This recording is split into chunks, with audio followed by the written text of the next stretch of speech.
Орон дөрөв үзэгчтэй эрүүл мэндийн цай нэвтрүүлэг үзэгч та бүхэнд ээлж дугаараа хүрэхэд бэлэн боллоо. Манай өнөөдрийн нэвтрүүлэгт Цахиур төмөр компани эмч төлөөлөгч Цэрэг Лонжид урагд оролцож байна. Орон мэнд танд. Орон мэнд хүргэе. Үзэгчтэй бас орон мэнд хүргэе.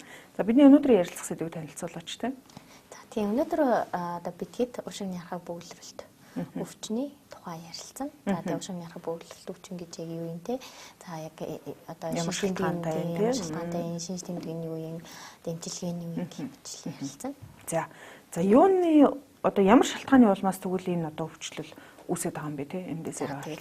За тэгэхээр шалтгаанаас өмнө одоо уушигны ярхаг бөглөрөлт өвчин гэж юу вэ гэдгийг тийм ярьчих те. За уушигны ярхаг бөглөрөлт өвчин гэдэг маань гуурсан хоолойд бөглөрөл уснаас үүдээд цаашид даамжрах маш тавчингуй явцтай дэргэшгүй өөрчлөлтөнд ордог амьсгалын замын өвчлөлийг хэлж байгаа. За тэгэхээр мэдээж манай Монгол улсад бол амьсгалын замын алдарт өвчин одоо өвчлөлийн тэргүүлэх шалтгаанд орж байгаа тийм. Ер нь цаашид ч гэсэндээ одоо энэхүү судалгаанаас хараад үзэх юм бол 2023 онд гэхэд одоо 3645 байсан бол 2024 онд 4268 болсон байна ч гэдэм үү тийм. Гэх мэтчлэн цаашид ер нь бол өс нэмэгдэж байгаа тоо харагдаад байна шүү дээ. Өс нэмэгдэж байгаа тоо харагдаж байгаа. За тэгээд тэр дундаа бол уушигны ярхаг бөглөрөлт өвчин амьсгалын замын өвчнүүд дундаа одоо 5-т чагсаж байгаа буюу мөн л одоо 11 оны судалгаа бол 20 оны судалгааг харьцуулаад үзэхэд цаашид одоо илүү одоо өсөн нэмэгдэх хандлагатай юм өвчлөлт орж байгаа юм. За тэгэхээр уушигны ярхаг бөглөрөлт өвчин маань ерөөхдөө маш олон шалтгааны улмаас үүсэж байгаа тийм. За тэр дундаа бол маш одоо нарийн тоосонцрууд одоо PM2.5-аас бага тоосонцрууд уушигны ярхаг бөглөрөлт өвчний бас үндсэн шалтгаануудын нэг болно. За тэгээд эдгээр тоосонцрууд нь одоо тий одоо хүний гуурсан хоолойгоор одоо дамжаад за тэгээд гуурсан хоолойд очиод нөгөө гуурсан хоолойн уян харамхай чанарыг алдагдуулаад эхэлдэг. За тэгээд энэ дээр бол одоо гуурсан хоолой маань одоо шүүрлийн булчирхайтай тий. За шүүрлийн булчирхай за тэгээд мөн одоо эсүүд маань хоорондоо маш нэрийн уялдаа холбоотой ажилласны үндсэн дээр за энэ мукоцлиар одоо цэвэрлэгээ гэж байдаг. За тэгэхээр энэ мукоцлиар цэвэрлэгээний үндсэн дээр бол 2 цаг тутамд гуурсан хоолойн шүүрэл шинжилгээтэй явдаг. За тэгвэл одоо нөгөө түрүүний дурдсан за нарийн тоосонцор шиггүүдийн улмаас энэхүү одоо гуурсан хоолойд тэгээ эсүүд нь эргэшгүй өөрчлөлтөнд ороод уян харамхай чанар нь алдагдаж эхэлдэг гэсэн үг. За тэгээд цаашаа нөгөө тоосонцрууд чинь уушигны аливаалд очоод за тэгээд уушигны одоо эсүүдийг мутацад оруулсан үндсэн дээр нөгөө уушигны эсүүд маань одоо хэлбэр төрсөй алдаж гипертроф. Одоо энэ зургийг харуулад энэ зөв үү? Тийм зөв гипертрофод орж эхэлдэг гэсэн. За тэгснээрээ одоо нөгөө гуурсан хоолойд эргэшгүй өөрчлөлт үүсээд тэгээ өтгийн маш хэмжээний одоо цэр хуримтлагдаад одоо тэр дээр харагдаж байна те цэр хуримтлагдаж байгаа хүчнийг бол одоо уушигны ярхаг бөглөрөлт өвчин гэж нэрлэдэг байгаа. За тэгээ дөрвөн одоо шалтгаан нь одоо тоосонцор болно гэдгийгсэн те. За тэрнээс гадна уушигны ярхаг бөглөрөлт өвчнийг үүсгэх шалтгаануудад одоо тамхиталд орж байгаа те. Ялангуяа одоо 20-оос дээш жил тамхи татсан хүмүүст бас уушигны ярхаг бөглөрөлт өвчнөр өвдөх эрсдэл нэмэгдэж байна те. За мөн одоо агаарын бохирдол орж байгаа. За ажлын таагүй нөхцөл орж байгаа тий. За одоо уул уурхайд ажилладаг хүмүүс байна тий. Илүү ажлын онцлог байгаа тийм. Тийм ажлын онцлог байгаа тийм. Тэгээд ажлын таагүй нөхцөлд одоо ажилласны улмаас за энэ маань бол одоо маш нарийн тэр одоо PM2.5-аас бага тоосонцруудаар амьсгалж ийн гэсэн үг шүү дээ тий. За тэгээд хамар залхиурын хамрын үндийн эмэг нь бас шалтгаан хүчин зүйл нь болох нь байна. За мөн одоо удамшил байж болно тий. За цаг агарын таагүй үйлчлэл байж болно. За тэгээд амьсгалын замын халдваруудаар байнга ингээд өвдөөд тэрийг одоо одоо эмчлэхгүй ингээд удаан хугацаанд яваад байх зэрэг нь одоо уушигны ярхаг бөглөрөлт өвчний гол шалтгаанууд болж идэг байна. Түрүү нөгөө таны ярьсан PM2.5-аас доош гэхээр одоо энэ манай агаарын бохирдолч ер нь бол нөгөө PM10, PM2.5 гэдэг энэ үзүүлэлтийг харуулад идэг штэ. Ялангуяа нөгөө PM2.5 тэттэй нийттэй маш өндөр бохирдолтой байна гэж яриад идэг. Тэгэхээр бид нар ч нөгөө заавал одоо нөгөө уул уурхайд ажилладаг ч гэдэм үү те тамхи татдаггүй байсан ч гэсэндээ бид нар одоо яг энэ уушигны асуудалтай болох нөхцөл нь ерөөсөө ингээд гадаа гараад л хангалттай байгаад байгаа юм биш үү? Тийм байна. Тэгээ одоо агаарын бохирдол бол хамгийн том шалтгаан хүчин зүйл болж байгаа гэсэн үг. За одоо монголчуудын баг хийхэн бронхиттэй гэлдэгдэг шүү дээ тий. Тэрэн шиг гэсэн. Нөгөө тамхи татдаг хүмүүсийн хувьд бол бүр ингээд нөгөө олон жил тамхи татсан хүмүүс нэг мингэртэй юм шиг болчдөг шүү дээ тий. Зүгээр ханиалгаад хүртэл ингээд цаанаа нэг юм цэртэй юм шиг ханиалгаад байдаг тийм. Тэдгээр маань бас энэ өвчний үүсгэгч бас болж болох нь байна тийм. За тэгээд уушигны хараа бүглэрэлт өвчин дээр за түрүүн дурдсан те уушигны хараа бүглэрэлт өвчин маань ур соолын бүглэрэл болон за уушигны одоо эмфизем буюу тэр нөө альвеолууд томрох за тэгээд уурсан хоолойд хэмжээний өтгөн цэр хуримтлагдах явцыг бол одоо уушигны хараа бүглэрэлт өвчин гэсэн юм ойлголт байгаа гэсэн үг. За тэгэхээр шинж тэмдгийн хувьд бол мэдээж одоо ханиалгах цэр гарах шинж тэмдгүүд илэрнтэй. За энэ маань яаж байгаа вэ гэхээр нөгөө түрүүний дурдсан тоосонцрууд чинь гурс олоогоор дамжаад альвеол дээр очиод нөгөө нэг юм шүүрэн шанах шиг юм одоо байж ах хэлбэртэй юм байгаад байгаа шүү дээ. Тэрийг очиод бүгэлчдэг. Тийм бүгэлснөөрөө одоо нөгөө нэг тэр цэр чинь ерөөсө хохорж өгөхгүй тийм чанаа өтгөн цэр одоо хуримтлагдаж эхэлдэг гэсэн үг. За тэгээд тэрнээсээ үүдээд ханиалгах шинж тэмдэг илэрнтэй. За тэгээд мэдээж одоо ингээд гурс олоод бүглэрэл явагдаж байгаа юм чинь цэр их хэмжээтэйгээр гарна. Тэгээд цэр их хэмжээтэйгээр гарна. За тэгээд мэдээж одоо нөө амьсгалаа бүрэн авч чадахгүй байгаа учраас амьсгаадах толгоо өвдөхтэй. За тэрнээсээ шалтгаалаад одоо ачаалалд авах чадвар буурах зэрэг одоо шинж тэмдгүүд илэрж идэг. За мөн одоо турах, нойргуудах за хүн ингээд бүрэн амьсгалж чадахгүй тэр өвчнийхээ шалтгааны улмаас бүрэн амьсгалж чадахгүй байгаа үед яадаг вүлээ те. За тийм нойргуудах, турах зэрэг шинж тэмдгүүд илэрч идэг байна. За амьсгалаараа нөгөө авах хэвээр хүчил төрөгч юм авч чадахгүй байна л гэсэн үг шүү дээ тийм үү? Тийм. Яг хүчил төрөгчөө бүрэн дүр авч чадахгүй байна л гэсэн үг. За тэгвэл ерөнхийдөө бол уушигны ялгаа бүлрэлт өвчин маань одоо мэрэгжлээс шалтгааллах өвчин гэж юу явагддаг те.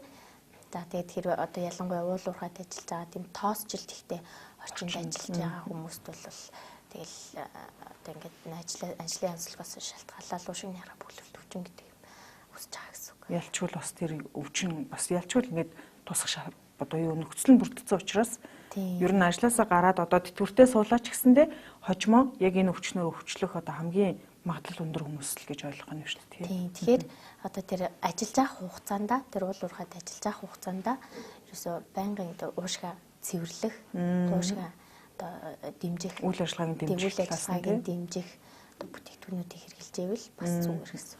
За дэмжлэгээний хувьд бол одоо дэглэм эмчилгээ болон одоо эмийн эмчилгээ гэж явагдаж байгаа. За дэглэм эмчилгээнд дээр нь бол мэдээж одоо маш дулаахан хувцаслах тий. За тэгээд амьдралын орчин нөхцлөө сайжруулах.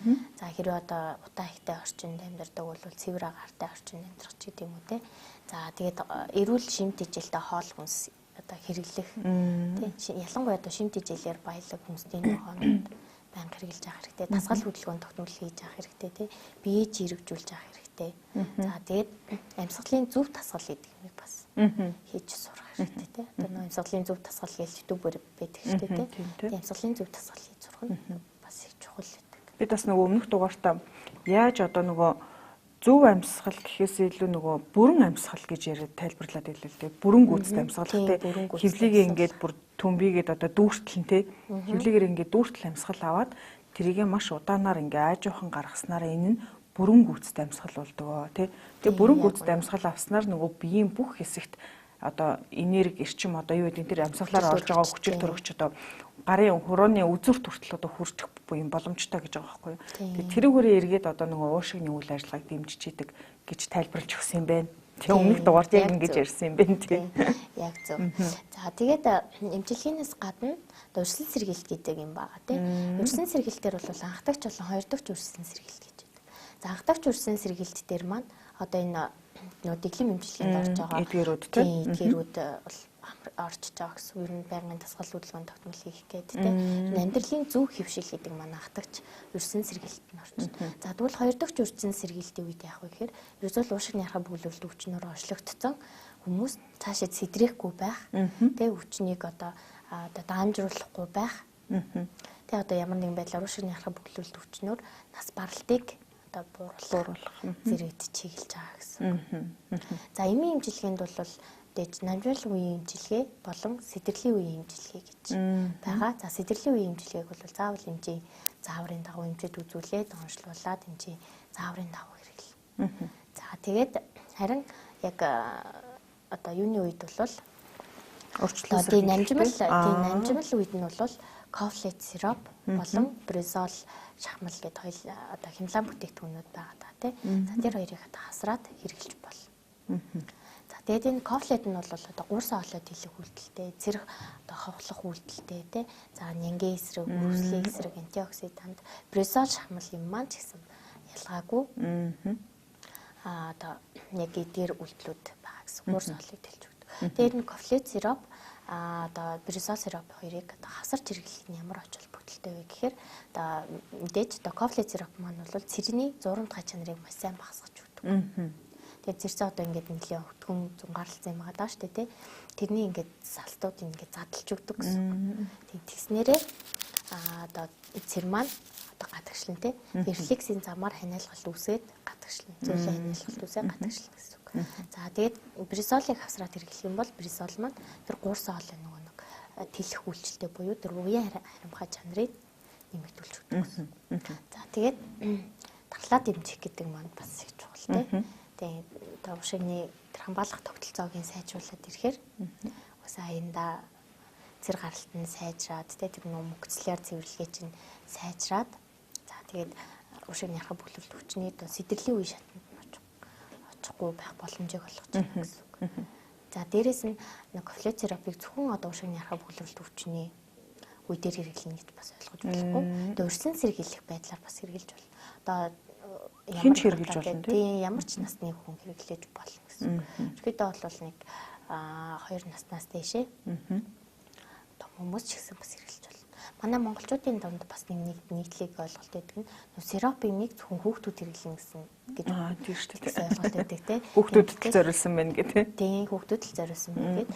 Гэтэл сиропын маань бол одоо жижиглтийн зэрэг маш нарийн бага байдаг. Тэгээ жижиглтийн зэрэг хичнээн бага байх тусмаа одоо үйлчлэгийн үйлчлэгийг хурдан үзүүлдэг салтаар маш хурдан шимэгдэж эхэлдэг гэсэн үг. Тийм учраас одоо сироп юм хэрэглэж байгаа учраас үйлчлэгээ маш хурдан үзүүлж өгч байна. Тэгээ амны өндөгөөс ахвалаа шимэгдэж эхэлдэг. За дээрэс нь кофлет маань 25% цэвэр зүгийн бал агуулсан.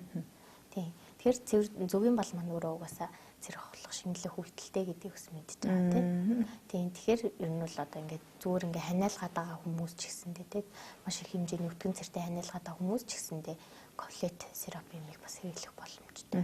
Тэгвэл нөгөө цэрний ялгарлтыг илүүл дэмжиж өгөх гэдэг шүү дээ тийм. Ялгарлтыг дэмжиж өгч. За дээрэс нь бризолтой хавсраад хэрэглэх юм бол бризол маань өрөвслийн эсрэг үйлдэл үзүүлдэг. Өрөвслийн эсрэг үйлдэл нь бүр нэлээд хүчтэй өрөвслийн эсрэг үйлдэл үзүүлж байгаа. Тэгэнгүүт нөгөө өрөвслийн эсрэг үйлдэл үзүүлээд эренгүүт гуурсан хоолой уян харимхай чанар маань сайжраад өрөвсөл ингээ явагдаа болж байгаа. Гуурсан хоолой маань тэлж өгдөг. За тэгснээрээ гуурсан хоолой тэлээд өгчөөр яг нөгөө нэг тэр өрнөлөгдөд байгаа цэр чинь гадагшилж өгдөг гэсэн. Цэр гадагшлна гэхээр би ингээд орой уучлахгүй мэн гэсэн ойлголт аваад байна л да. Энэ дээр та үзэгчдэд бас яг нөгөө хэдий одоо өдрийн аль цаг үед уух боломжтой юм бэ гэдгийг бас тайлбарлаж өгөөч тэ. Тийм. За 6 цаг хүртэл ууж болно. 6 цагаас хойш уухгүй байх. Тийм. 6 цагаас өмнө бол ууж болно. За тэгээд мэдээж одоо тунгийн хувь дээр бол 2 цагны албаар өдрийн буюу одоо 10 мл гэсэн үг шүү дээ. Өдрийн 3-аар ууж хэрэглэнэ гэсэн.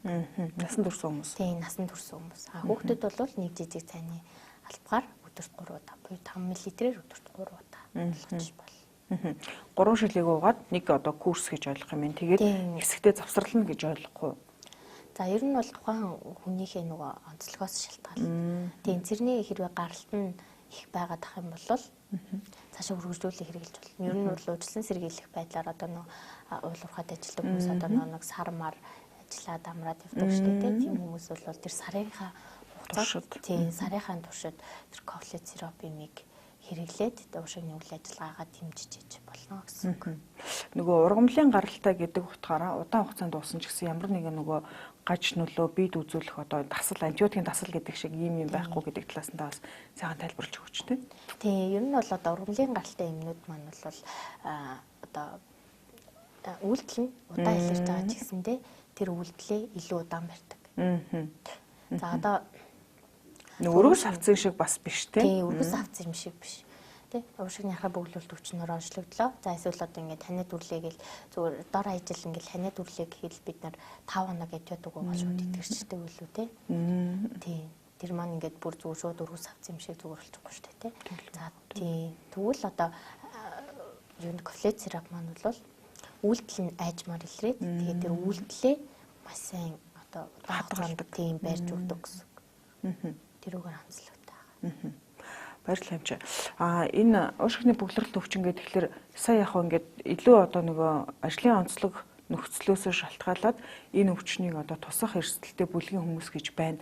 Эдгээр хүмүүс бол мэдээж одоо энэ уул уурхай тоосчлтэгтэй орчин нөхцөлд ажилладаг хүмүүс юм аа гэж бит хоёр нэвтрүүлгээрээ ярьлаа. Гэхдээ яг энэ өвчнийг үүсгэж байгаа олон хүчин зүйлийн шалтгаан дотор агаарын бохирдол бас одоо дээгүүр байр эзэлж байгаа. Агаарын бохирдол ялангуяа одоо манай улсын хувьд бол агаарын бохирдол дотор PM одоо 10, PM 2.5 гэсэн энэ үзүүлэлтүүд одоо маш өндөр хэмжээнд байна гэдэг энэ одоо агаарын чанарын мэдээч бас маш одоо өдөр тутамдаа гарч байгаа шүү дээ. Тэгэхээр яг энэ одоо өнөөдрийн бит хоёрын ярьсан нархаг бөглөрөлт өвчин гэдэг байгаа дээр энэ PM 2.5 гэдэг байгаа энэ тоосонцороос жижиг хэмжээний тоосонцор тэр уушигны одоо нэг гуурс одоо энэ юунуудад таны хэлснээр мэрэгчтэй хэлэхээр энэ одоо зүйлүүдэд одоо шингэх юм байна. Одоо тогтож үлдэх юм байна, тийм үү? Тий. Тэгэхээр яг энэс одоо энэ одоо байдлыг л одоо энэ кофлет бризол гэдэг энэ сиропын найрлагатай эмүүд ургамлын гаралтай энэ бэлтгэлүүд маань одоо нэмэлтээр одоо үйл ажиллагаагаа үзүүлж ээж энэ одоо бохирдлыг одоо гадагшлуулах юм боломж үүсгэж байна л гэж ойлгоод байна. Тий. Ерөөхдөө бол зөв. За тэрнээс гадна одоо тамхичид бас байгаа те ер нь бол тий 20-оос дээш жил тамхи татцсан тэгээд ер нь байнгын ингээл ханиалгатай л яваад идэг те. За тэдгээр хүмүүс маань бас уушгаа цэвэрлэх зорилгоор тий кофлет сироп юм хэрэглэж болно. Ерөөхдөө бол тамхичдын ханиалга одоо манай Монгол орнд бол нэлээх байдаг шүү дээ. Тий. Тэгээд тамхичны ханиалгыг бас хэрэглэж болно гэсэн. Баярлалаа амчаа. За баярлалаа. Эрүүл амьдрал цааны нэвтрүүлгийг үзэгч та бүхэнд энэ удаад уушигны харахаг бөглөрөлт өвчин гэдэг энэ сэдвээр мэдээллийг хүргэлээ. За энэ өвчлөл бол мэдээж одоо түрүү ярьсан маш олон шалтгааны улмаас бол үүсдэг юм байна. За хамгийн гол үзүүлж байгаа нөлөө шалтгаан гэх хүчин зүйл гэх юм бол мэдээж одоо тоосонцортой холбоотой энэ одоо шалтгаан нөхцлөөс болж ялангуяа энэ одоо салбарт ажилладаг хүмүүсийн хувьд бол одоо эцэс зүйлдээ одоо энэ өвчнөр члөх одоо магадлал маш өндөр байдгаа гэдгийг бол эмч манаас сая тайлбарлаж хэллээ. Манай өнөөдрийн дугаарт Цахиур төмөр компани эмч төлөөлөгч Цэрэн Лонжид урагдан оролцлоо. Мэдээлэл өгсөн танд баярлалаа. За баярлалаа. За үзэгчдээ эрүүл амьдрал цааны нэвтрүүлгийг энэ хүрээд өндөрлөж байна. Дараагийн дугаараар эрг уулзлаа. Баяртай үзэгчдээ.